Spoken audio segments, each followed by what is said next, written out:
Broadcasting live from America's California, Orlando, Florida. This is time for the show, your weekly Hypercubist radio ministry update, along with your sub-ether firmware update. Complimentary OTAs from the big boys at the HGO. I am so excited to bring you into a very special episode, and of course we can't have a very special episode without a very special someone, but I think he left, so let's go get Peas. Say hi, Peas! Yeah! Do you ever wonder? Yeah. You ever wonder why they call them cherry sours? Because they're not really sour. They're kind of sweet. I like them. They don't make they make these. Actually, I've got some right now. I can use this high definition camera. I actually have an inflamed gum right now. Look at that, right there. Oh, it's inflamed. It's right in there. It's the miracle of the internet. So, yeah, I know exactly what you're talking about with the cherry sours. When you because they're sweet, they're tangy. Right? I think they're kind of sour. Tangy. They're not really sour though. They're just like tangy. Like a bristle against my gum. So I can feel that right now. Without eating a cherry sour, I'm already feeling the effects of it on my gums. You know, that's a fantastic. Oh, you got a whole tub of them. So that's the great part about not having any teeth, is that you get to eat whatever you want all the time. Is that the idea? Is that how it works? Well, no, I quit drinking, and so I gotta have like sugar in me all the time now. Oh, you're an Irish diabetic. Yeah, well, I'm trying to wean off the sugary drinks and stuff now, because it's been, I guess it's not fair to say I quit drinking. I quit drinking at home, and I only drink socially, and that's maybe I'll have a drink, like a beer or something like that. What's a beer? What kind of beers do you drink? I prefer Orange Blossom by, what's the name of that company that sponsored us the next day with all that wonderful free beer? The back in the day guys? Back in the day, Orange Blossom IPA. You're almost there. Almost there. Wonderful people. Maybe more of a summer type ale next year, though. Are you chewing a cherry sour while you're doing the show? No. I thought I saw you sneak one in there. No, I know you're out in Las Vegas. That's Magic Land. You're loading them for later. That would be bad form. You ever go out in the streets and do like the shell game with cherry sours? Like, watch the cherry sour. Where does it go? And then you give them, and then when they pull up in the last cup, you give them a little tube of toothpaste. You say, "Go straight to your teeth." You'd be surprised. There's a lot of avenues in Las Vegas that could be used to incentivize things like dentistry and orthodontics. Las Vegas seems like a place. You'd be surprised how angry. You'd be surprised to see how angry the parents get when you try to give their kids free candy in the shell game. Right outside of the. What's the Chuck E. Cheese's like in Las Vegas? We don't have any. We used to have one, right? We don't. I don't think there is one in Vegas anymore. I think the Chuck E. Cheese is out of business. They had a thing called Chi-Chi's, which is like a pizza buffet, where you go in there and you can have your selection of about 10 different old pizzas that have been sitting under lamps, but I think it's a bottomless soda fountain, so that's a good deal. So you can't bring your own cups into it, though. They're adamant about that. So that's not really fair, but I brought a sports cup. They said I could use it. Yeah. I keep getting distracted. I'm working on my Mikhail Gorbachev impression, and this is like coming. A baby one. I'm distracted, Peas. That's what's so how hard it started about with doing him. this show on like a visual audience format, like letting them see. I'm vulnerable. Gorbachev got a little one. I am weak and I am vulnerable, and I am a victim. Gorbachev got one from his first radio show too, and eventually, as he took over more and more of the Soviet Union, it just got bigger. So I think it's really a badge of honor, Dr. Fox, that you've gotten this mark of the radio gods upon thy skull, because it shows a blessing and a condoning of your last almost 4 years of performing on It's Time for the Show. You have the lowest number of rage quits of all the hosts. And I think that's something to be commended. Right there off the bat. And that's probably why you have that kiss of Jesus on your forehead right now. And as you radio and media empire expands, so shall the mark upon your skull. So let us hope one day it encompasses your entire dome. Yeah, I'm gonna end up looking like the Red And you'd Skull be so successful. from the comic books. Children will look away in horror. Like an angry Nazi. So Children will look away in horror, but everyone will know the name. children don't look away in horror from the Red Skull. They look up really close A and little want to know bit. how his nose works. That's how He sort of has all of one. this idea that like children are vulnerable, innocent creatures. No, it's because they don't know anything that we keep getting into these situations. If it wasn't for children, the world very well could be much better off. Well, I don't know, maybe not for Chuck E. Cheese, but think of the Chuck E. Cheeses we could what open would witches eat? instead. What would witches eat? There has to be plump German children for witches to eat. Plump German children. Well, I mean, Yeah, Hansel and Gretel. You know, Hansel and Gretel. The whole premise of that fairy tale is that the witches fattening them up for a delicious German smorgasbord later that week. what is the moral of the story in Hansel and Gretel? Don't trust old women? I think it's be respectful to your parents. Respect your parents even if they abuse you, I think because you it's, could get caught up by a witch. Stay home and mind your own business.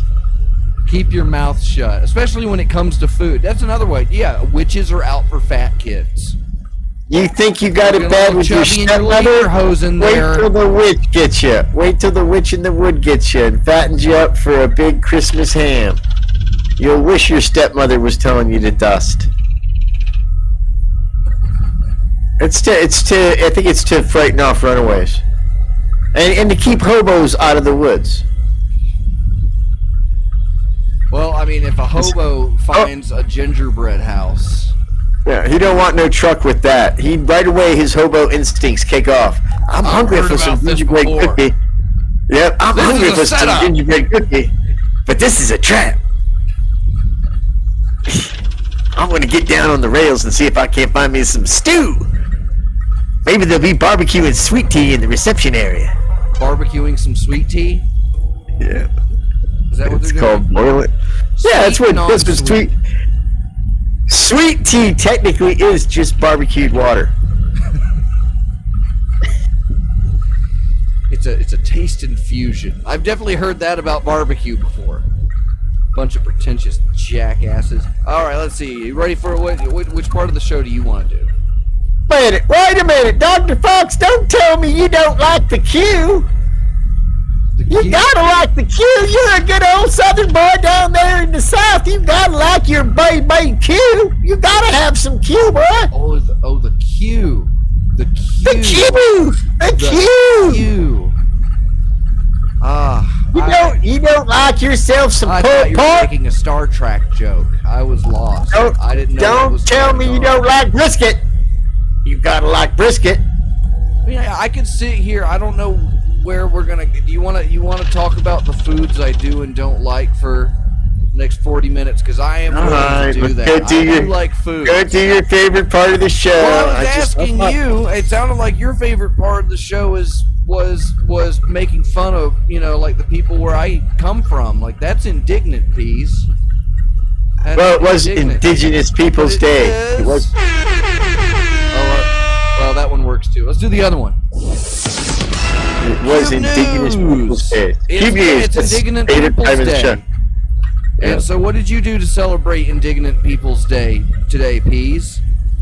Well, I started out being pretty indignant at the Starbucks when they clearly gave me exactly what I ordered, but didn't anticipate my need for a double cup.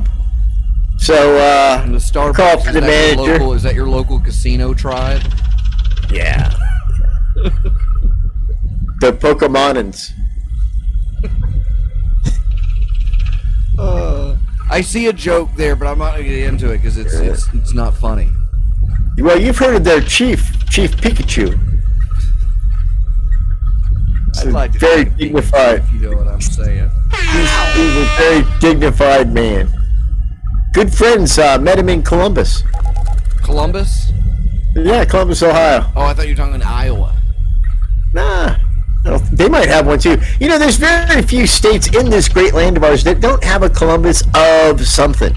Columbus of Ohio, a university called Columbia. You know, so many things to honor this great man, smallpox, syphilis-ridden man, who really didn't discover America. He kind of discovered Haiti, and I think people have been trying to undiscover that ever since. But we've changed the name of the holiday. The island has, yeah. Yeah, so we've changed it.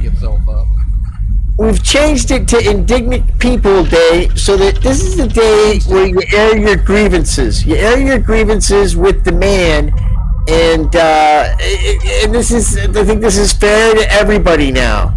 All right. Well, then that leads us into my other favorite part of the show.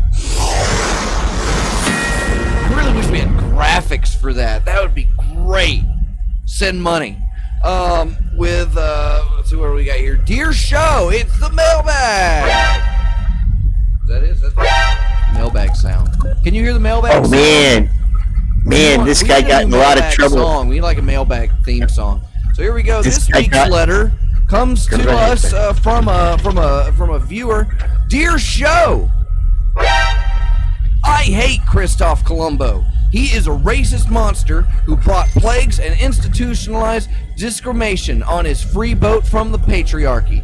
But what I really hate are all the goody two-shoes who won't criticize the Italians and the Spanish for all of their murder and rape along the entire Western Hemisphere. Why is it okay to hate one white guy following along with his societal norms, but not okay to crap on the people who made those norms the norm? And that's from Sally Trendsetter of Dull Point, Iowa. And I'll open that up to Time for the Show resident anthropologist and craft beer critic, Fid Chuli. Be Indignant People's Day, everybody. I'm glad you could show up on time for Indignant People's Day. I can't believe Fid's on the fucking show. I showed up at 10, I just kept my pie hole closed, because it was like 30 seconds into the show, and, you know, that's the rule. I feel like this writer's not even watched one episode of Columbo, and just, you know, she's going with the norm, what the flow is. I've eaten a lot of Columbo yogurt, though. Yeah. So it's also a tasty treat.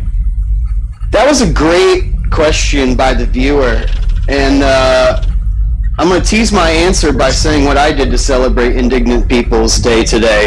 Okay. I actually woke up, I forgot it was Indignant People's Day today, so I almost didn't do anything to celebrate, but true story, I helped a cop today. Wow. Yeah, that's what I did to celebrate Indignant People's Day. When's that guy getting out of the hospital?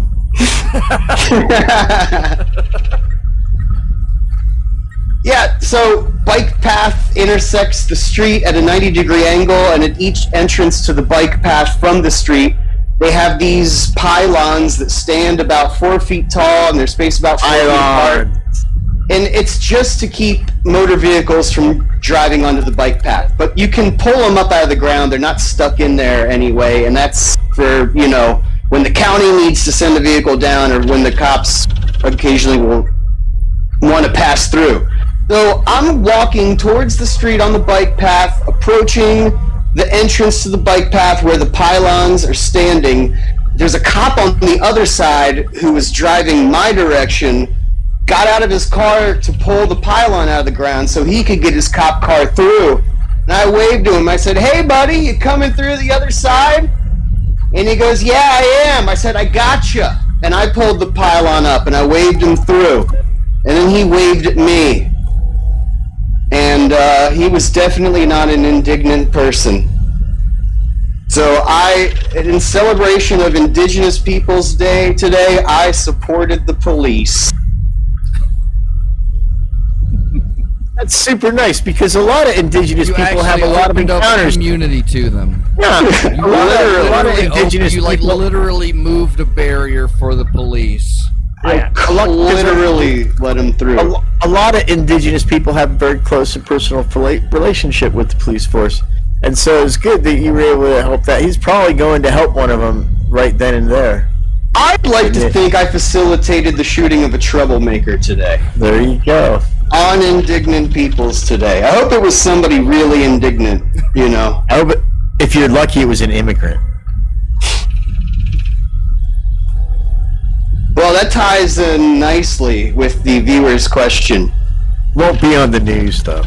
Which was, when are these brown people going to get their comeuppance? You know, the Spanish that came over here and stole land and committed genocide, and yep, all those brown people sure are living high on the hog now, aren't they? Forced their culture on everybody. Yeah, and that's the thing. It didn't even work out for them. We don't even have regular food anymore. All we eat is tacos. If you're gonna commit genocide, at least get a return on your investment. Otherwise, you know, you're just murdering people, and that's not cool. And all you have to show for it is Mexico. Now you're gonna get us pulled peas. That was too far. That was too far? That was too far. We're just answering the viewer's question. It was an earnestly asked question. You're welcome, viewer, for this. I'm not sure we answered it, but No, we didn't. There's actually more to it. What was it? Well, they don't really ask a question here. Why is it okay to hate one white guy following along with his societal norms, but not okay to crap on people who made those norms the norm? Yeah, I mean, yeah, who's not hating on all white people? A queen, right? So yeah, I feel all white people. The matriarchy sent him over. I feel all white people are hated on Indignant as People Day. Well, you know, it's the one day a year where we take a step back and reflect. And then sorry for pillaging you. That's all, and that's what they do. I mean, I just for the past couple of years, just being a white guy, I'm called, you know, a racist. So I go, okay, I'm a racist, and they go, yeah, and I go, okay, now what? And they go, well, I don't know, it's your problem, you deal with it. So so today for Indignant Peoples Day, I'm just further cataloging where I'm at. Pillaging would have been bad form today, right? If I'd have pillaged something, yeah. Like if you pillage something, it's bad. I get that. But if you pillage on Indigenous Peoples Day, that's like crapping in church or something, right? That'd be like more dem kind pillages, Bob.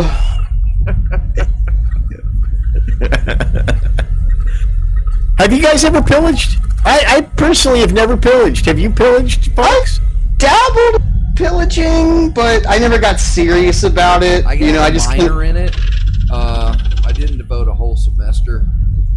I know a guy that has a group of friends that go pillaging, and I went out with them one time, but I wouldn't call myself a pillager per se. How about forced relocation of villages? I made some kids get off my lawn once. I don't know if that counts, but well, you know, you're saying it's yours when you started. Now, a lawn. I made some kids get off a lawn. You're right. Thanks for correcting me, dude. You know, I gotta learn. I gotta learn. Yeah. Keys has a sign in his yard that just says Africa and has an arrow pointing away from his house. In every direction?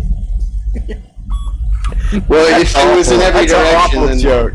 They wouldn't all be away from your house, but I'll let you slide on that one. A couple important. You know, 180 degrees. I take umbrage at that. I laugh at it because I enjoy a good jape, but I take umbrage because I like people from Africa. I talk to these Somali guys in email all the time, dude. What do they say? They've got this. First of all, they've had some troubles right off the bat. You got to know that. So you can empathize with them. Yeah, well, it's a war-torn country. This one guy's got a shitload of U.S. banknotes, but they're all black because they got covered in ink and stuff when they were attempted to be destroyed. But he's got a method that will take the ink off of the money and make it regular money again. And we're partners in that enterprise, and the fruits of that are going to be coming any day now. Let me tell you, I got a big crate of the black money, but he must have sent me some of the old juice to turn it into money, because all it did was make some of the paper wet, and not like in the hotel room when he described it to me. But yeah, I'm sure he said he's gonna next day air me some more of the juice, this time very fresh batch, Frank, very fresh batch. And I'm going to rush it, and the rush fee, of course, that's $250, but I'll be fine. Yeah. Maybe I just ejaculated it all over. Wait, black people's cum is black, right? Like an octopus. Or is it...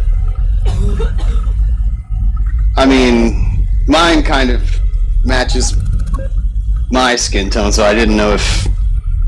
Yeah. No, never mind. I'll look it up later. I didn't like my job that much anyway. What, this one? No. The one they'll haul me into the office tomorrow goes, is this you on the radio? All right, I'll settle down, yeah, please. But that's not me on YouTube. Yeah, no, I would say that. That's correct. And it was in Canada, so it shouldn't count. I wasn't here. Let's see, you'll be in good hands because we got a winner today. We totally white people have successfully won Dave Chappelle.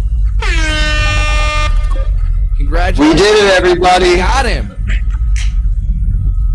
Yeah. Well done. I watched the closer, and I thought it was funny. And I think if you take Dave's whole arc of comedy, especially these 6 specials that he did for Netflix, and not break it apart into one or the other, that whole arc, people don't get this, all 6 episodes looked at a specific segment of society that we've been torn apart at, and one made it humorous, and people talk about punching down and all that stuff. I thought the transgender stuff was funny. I don't see why you got to be so upset about it. I'm not transgender, so maybe that makes me one of your oppressors. But that wasn't even the point of his story. The point of his story was that this poor human being had been bullied to death and took their own life, and that some of the trans community and the gay community participated in that killing. And that was the overall message in the veil of comedy that was given, and of course it was totally missed by everybody because it was indignant. So don't tell me. It was Indignant People's Day. It was Indignant People's Day, and so people had to be indignant about it. But he did the same thing and was very poignant about gay black men in the last one. I support anybody to say whatever they want. I said some pretty horrific things on the radio today. Well, that's what people say.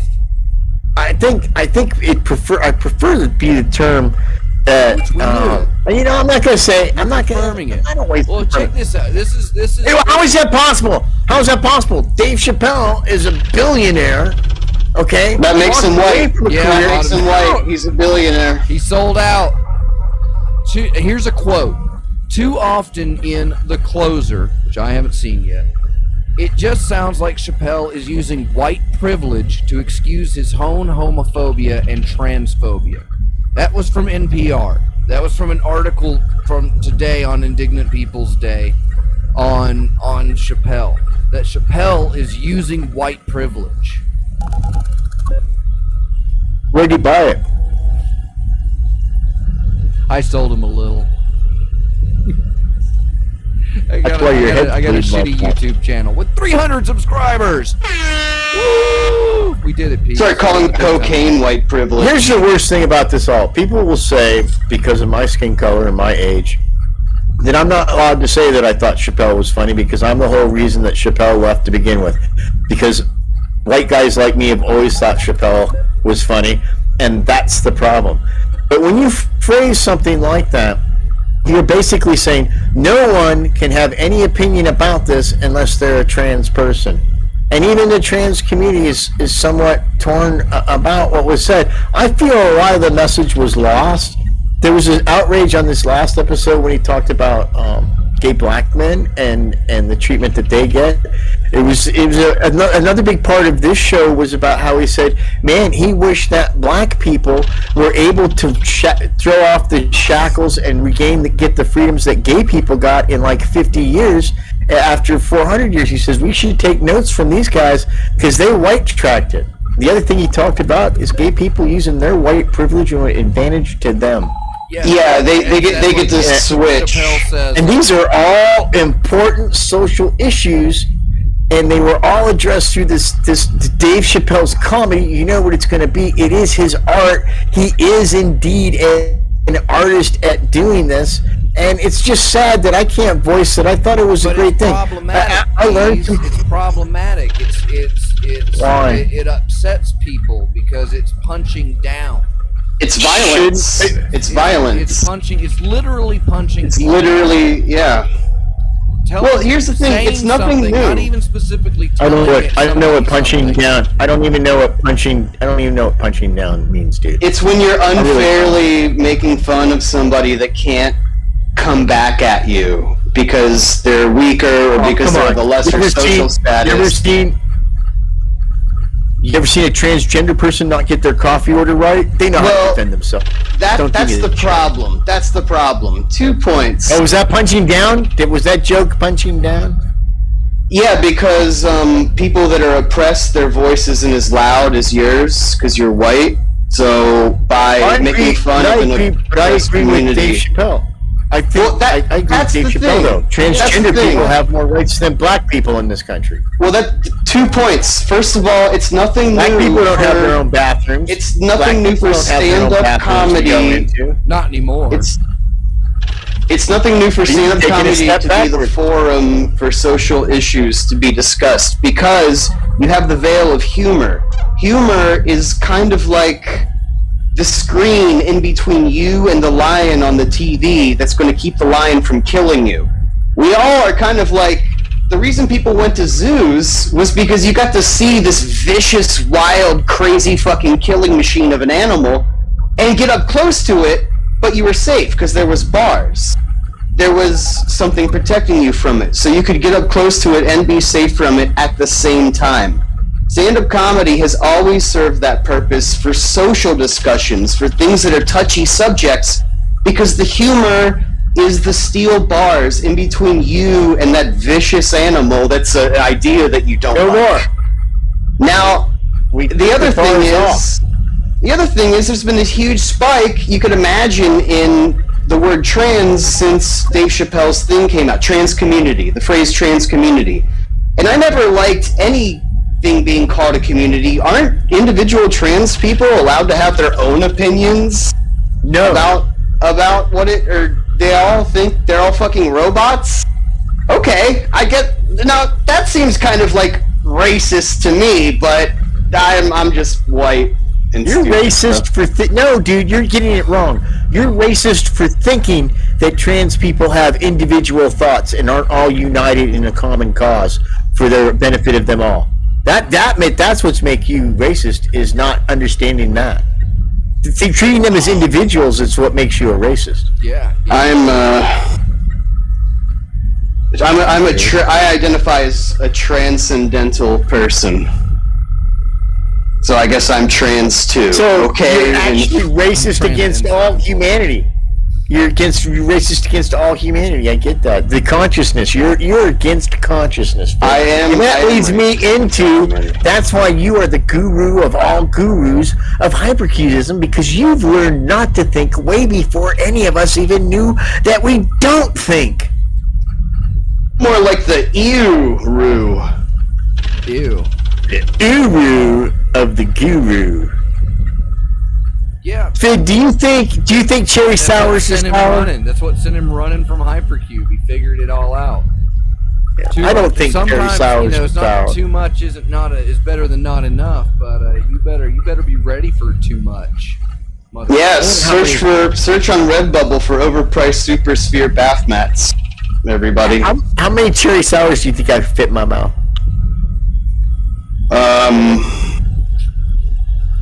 One less than makes you gay. Because you know where the line is. You steal that joke from Dave Chappelle?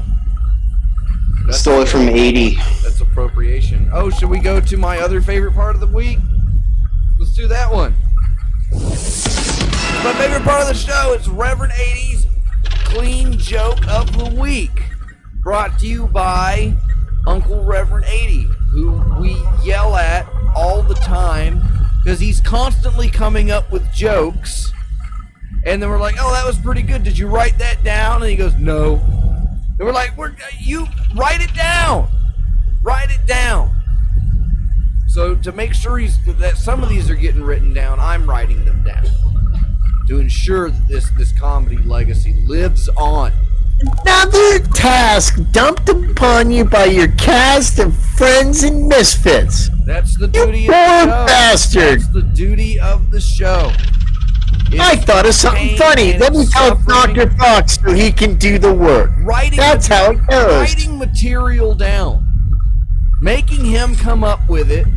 And then I write it down, and then I tell the joke and take all the credit for it. That's how this works. I am Steve McQueen. All right, Pease, I got a joke for you. Did you get my joke that I sent you? When did you send me a joke? Was it a picture? Over the weekend, I said I had a story about memes and me being stupid in front of somebody. Was that your joke? No, it was just a story I had. But go ahead, let's do your thing. Well, yeah, okay. You want to hear a joke?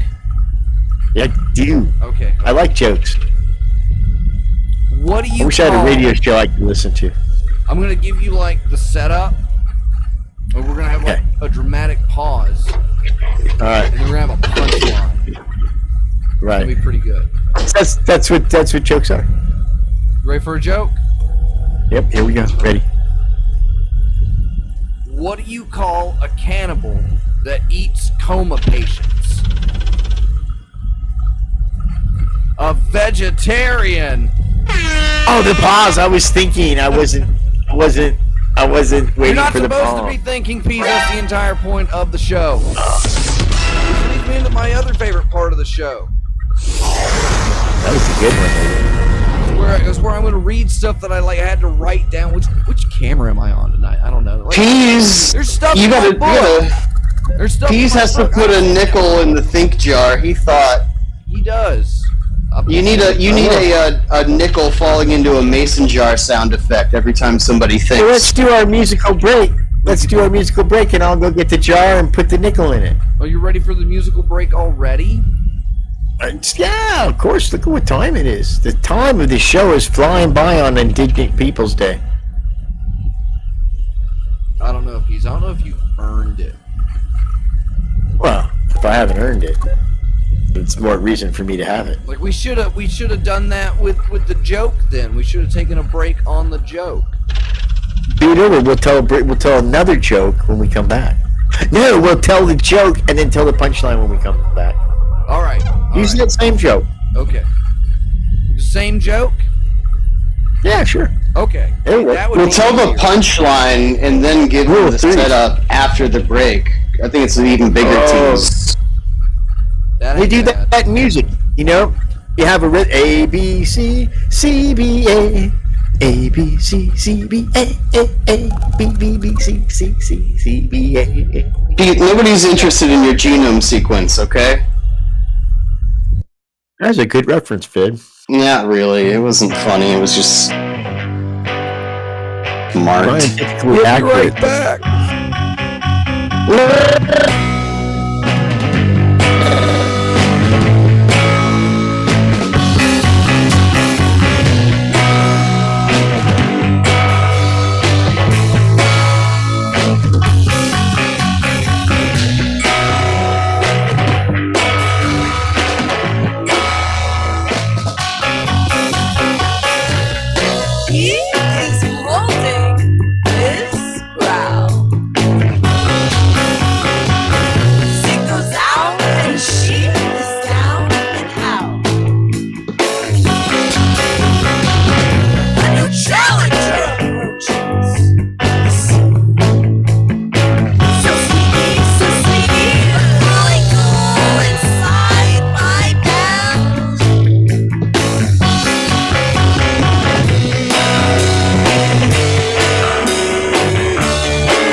the part of the show where we do drugs.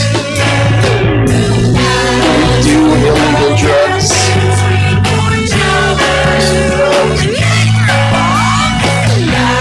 I was going to do some drugs, but then the drugs weren't ready.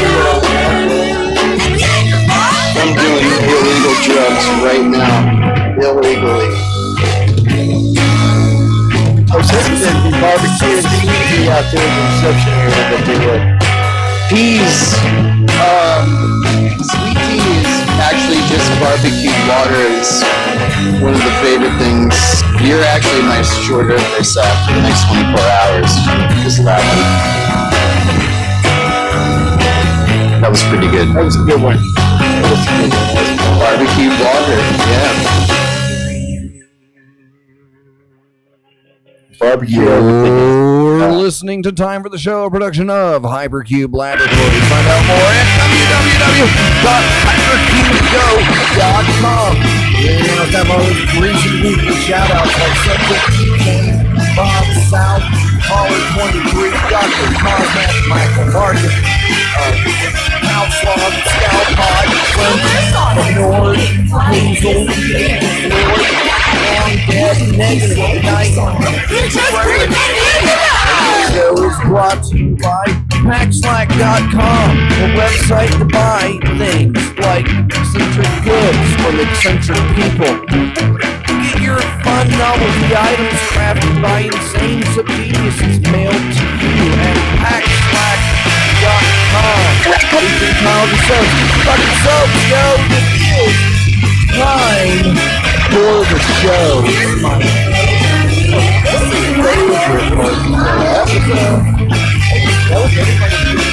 That was Rubik's Cube. You love Rubik's Cube, don't you? I wrote them some song words. So yeah, you're going to be an upcoming celebrity. You've done it, Pete. You've made it to the big time. Huzzah! What are you going to do after you leave Hypercube? I'm never leaving Hypercube because once the pylon has been sat upon, it can never be unsittened. He's going to start Awesome Octagon. I think Joe Rogan actually has that one. Hey, do you really have to give Caller 23 a shout out? I mean, you know he's only supporting you on Patreon to troll you, right? That's what hurts about it, you know. It's the entire show is pain, and the main reason I wish more people would hear it is because people expect it of me, and they expect it of me because they give me money. They hold it against me when I don't do the show. So really saying their names, all of their names, not just Caller 23, that's really my way of getting back and stabbing them for all of the pain that I have to endure for this. This is it's an exchange. It's comedy and it's an exchange. We broadcast out of Canada, so there's already an international exchange. It's an exchange rate. That's why a lot of our jokes won't seem funny to you in Germany or Australia. For every one of our hogs. Or in the United States, because the exchange rate in the Canadian dollar is so high right now that we're not censored in a sense, but this is, if you were in Canada and listening to this broadcast and watching on YouTube, you would be on the floor laughing and scared that people would see you in that state. Whereas it's still funny everywhere else, but it's not Canadian funny. You know what I mean? They're very sophisticated. And to comply with that, we're going to start doing half of the show in French.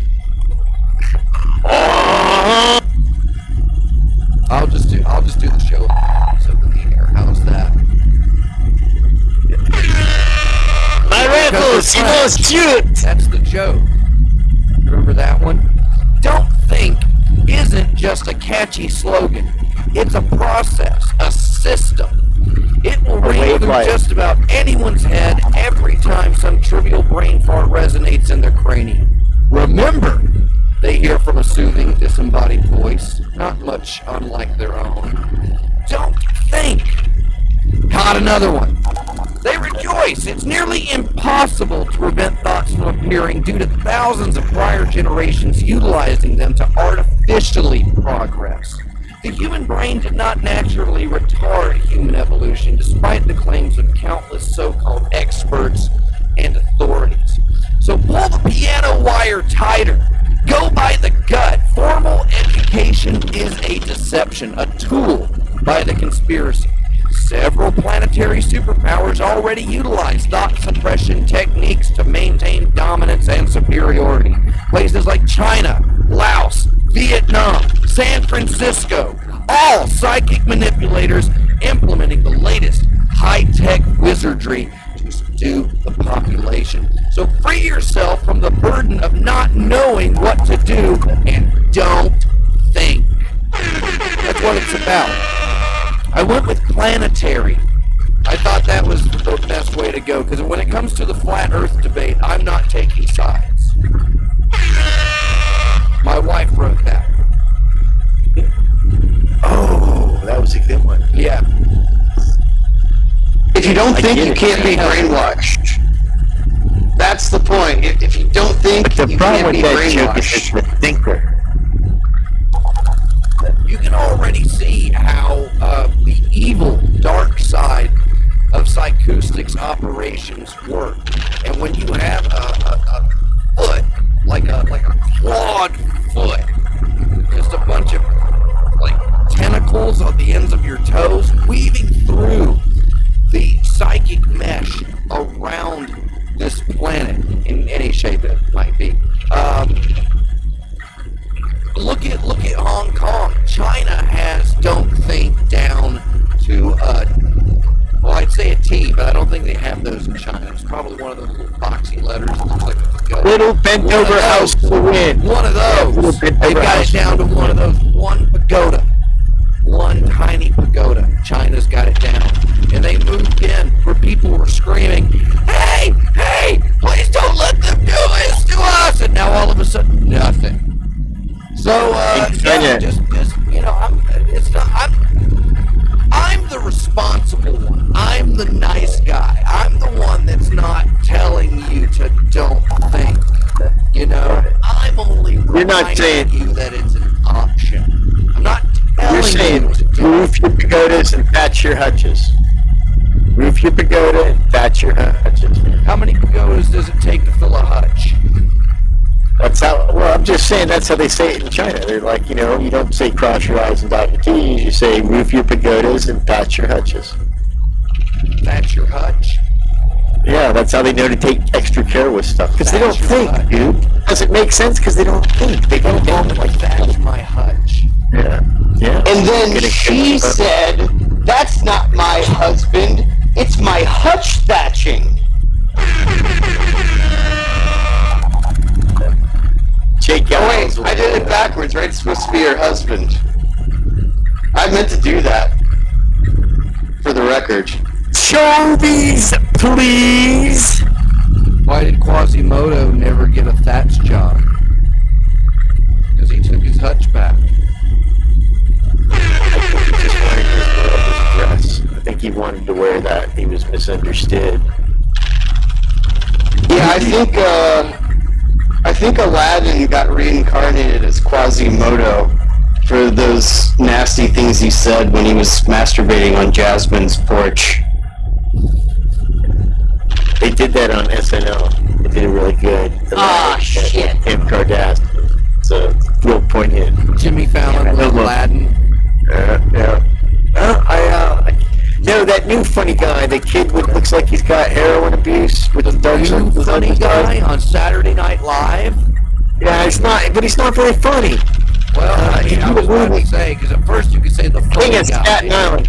Who's the guy who went out with Ariana Grande? Pete Belichick or something. King Taco. Yeah. Steve Belichick. Yeah, Steve Belichick. I'm pretty sure that's what it is. Belichick twins. His dad was in a movie called The King of Staten Island. He's got a lot of tattoos. Is it like a Marvel movie? It's on television. You probably haven't seen it. Scared of that stuff. Yeah. Taint fans, you know? We are radio What makes you people. think? Yeah, stop exposing yourself to culture. It's not going to do you any good. It's a waste of time.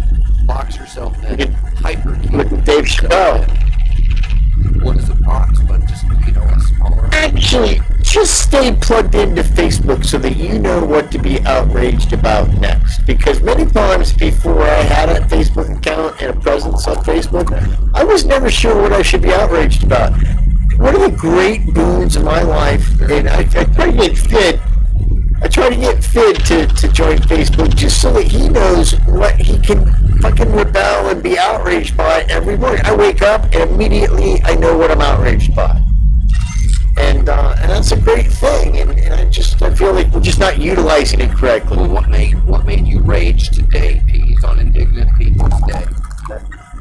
Well, when you performed your obligatory mandated task of signing into social media, what set your Tinder ablaze? Your Tinder. That was bad. Yeah, I shook my fist at the sky because I didn't think that people understood Dave Chappelle's show. Like that's what people were talking about on the internet today. Right, and people, like I said, I feel a lot of people are outraged they didn't watch the show. A lot of these outrages are coming from a place of, I should just be outraged because I know he did some jokes about transgender, and that's not cool. When NPR says that Dave Chappelle is using white privilege, I need to see this special. Well, that seems kind of ridiculous to me. And the thing about it is I think the only thing I disagree with, you will be. And the thing about it is, the only thing that disappointed me the most at the end of it, he's like, well, I'm never going to tell another LBG, XY, transgender joke ever again. And I think that angered me more than anything else, because I understand you need your rights, but everything that we do now is erasing everything that's gone by. Lenny Bruce did racist humor. Richard Pryor did racist humor. Johnny Carson did. Everybody has done, and I don't even feel comfortable calling it racist humor. They have done humor based on groupings of people and based on stereotypical cultural observations that people in all groups might have had, but were mostly associated with a particular group at a particular time. And as a society, we've outgrown that. But part of it, and I think this is Fid was talking about earlier, you know how we outgrew that and got where we were today? By using comedy to break down those barriers, to make it, the whole concept of interracial marriage was an atrocity for years and years and years, until people started doing jokes about it, and they did television. Now it's the most common thing in the world. No one even thinks about it. And that's because of comedy. That's because of art. It's being equated to as hate speech. But how can it be hate speech if out of it came more acceptance? And that's what I'm saying. Out of these horrific comedy bits, acceptance isn't coming out. Well, because here's why. Comedy.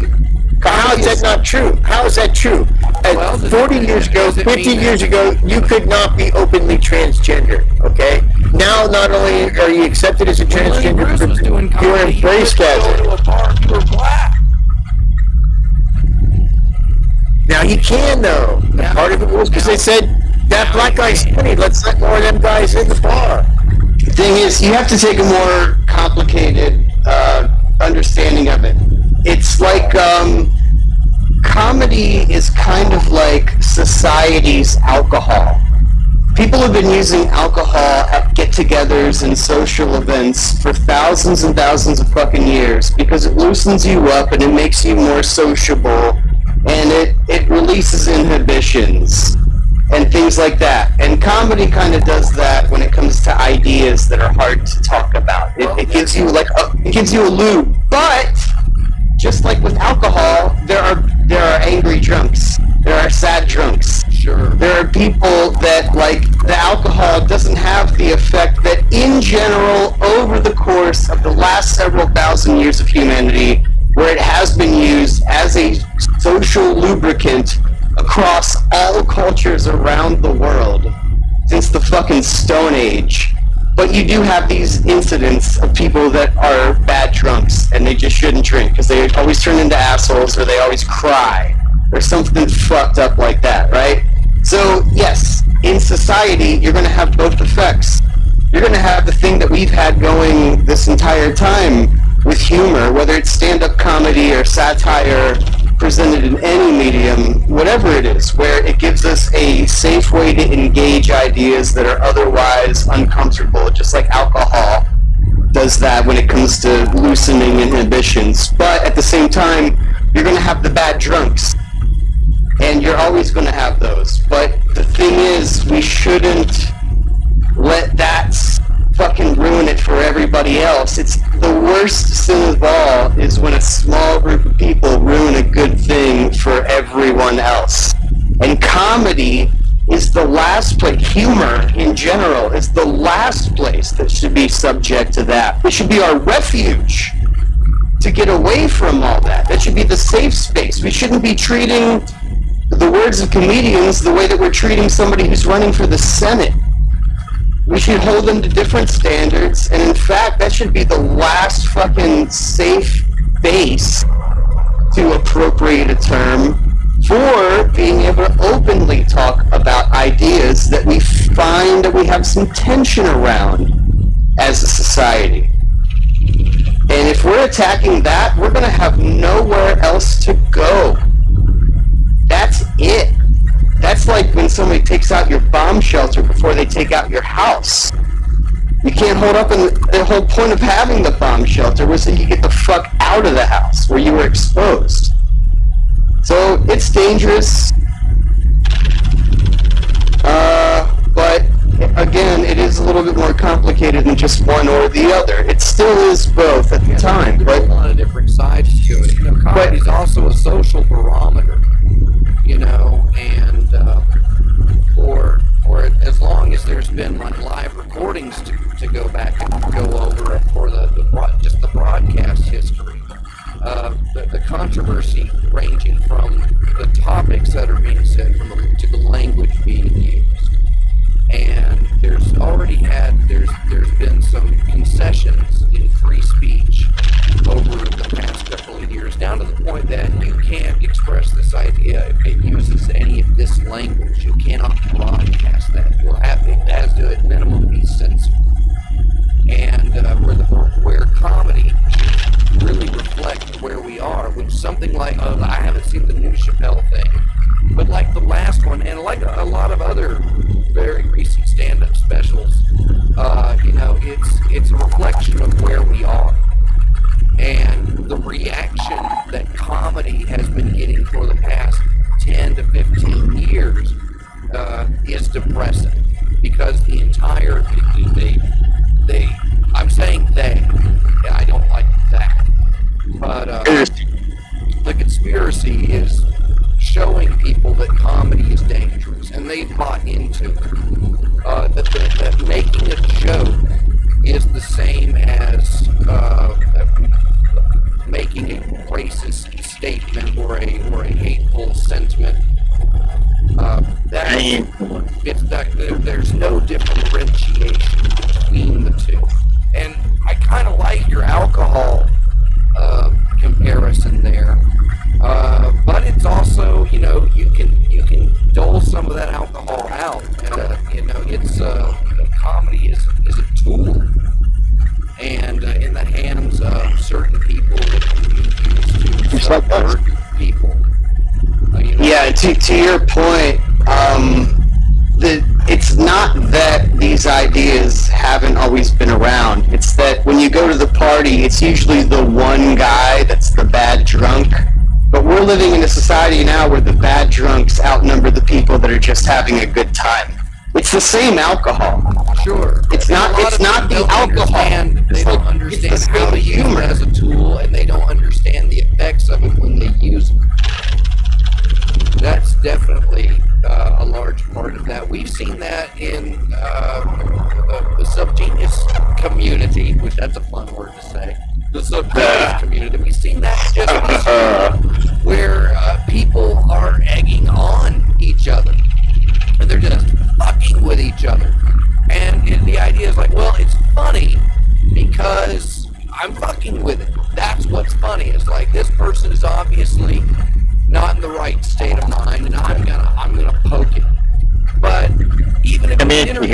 to you, it's fuck them if they can't take a joke. And there's no joke, there's no setup, there's no punchline. So it's people just like that are, like, you'll find those a dime a dozen at any open mic night. People that just get up and start talking. And what's funny is just hearing the inane shit that comes out of their mouths. That's what's Well, funny. yeah, the setup to their joke is, you know what's fucked up, and then the punchline is something that they hate. That's not a joke. It's funny to them. If the audience was full of a bunch of clones of him, he would be killing it. But the thing is, you're talking to society at large, and you're the individual. And so you gotta kind of, like, expand. You have to have a personality, but you have to have a point of view that's accessible by mainstream society or general society, even if it's not agreed with by them. But it has to be accessible. They have to know what you're talking about. The context has to be something that everybody's experienced. And that's the first part of where you bring people together. Because a good comic doesn't bring up shit that's esoteric. A good comic brings up shit that's on everybody's mind. So they can immediately relate to it, whether they agree with it or not. And if the joke makes sense, if it's mechanically sound as a joke, then they won't care whether they agree with it or not, because they'll get the joke. That's how it used to work. Well, you learned that first day of clown school. What's your clown name? Professor Pease. That was my least favorite part of the show.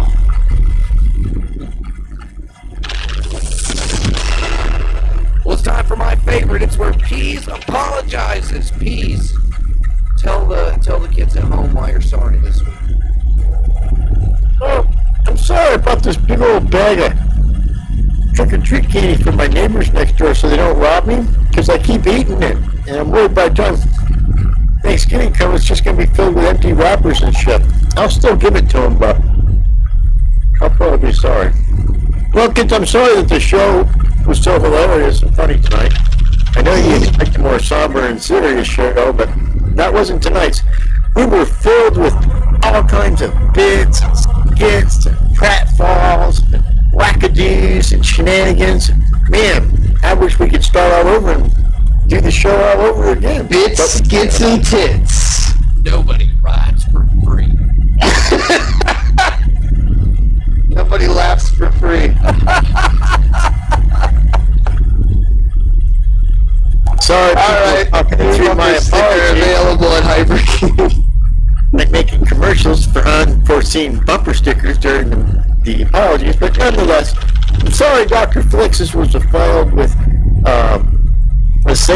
Gorbachev's disease, which, of course, as you know, is bound to happen to anybody who's controlling the media empire, the stench and breath of all of California's America.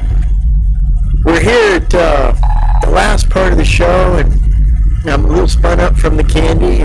I had a good time talking to my handsome devil, Fit Chewy, the leader of the Truly Chulies.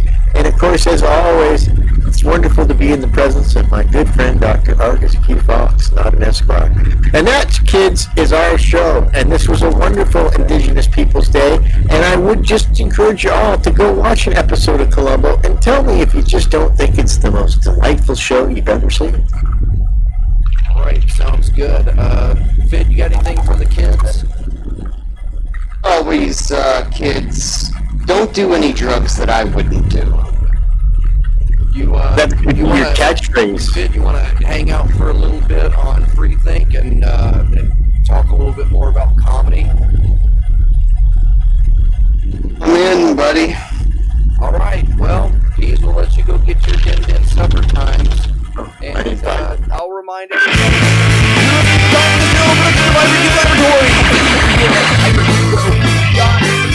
We broadcast every week on freakingradio.com. Thanks to Dr. and Martha Arthur. By the way,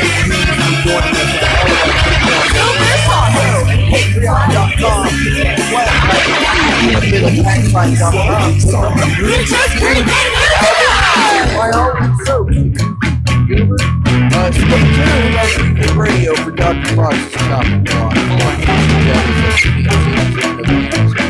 Why? Hell, he wants to talk to Finn. He doesn't want to talk to Keith. It's just Finn. Oh, Finn's so nice and special.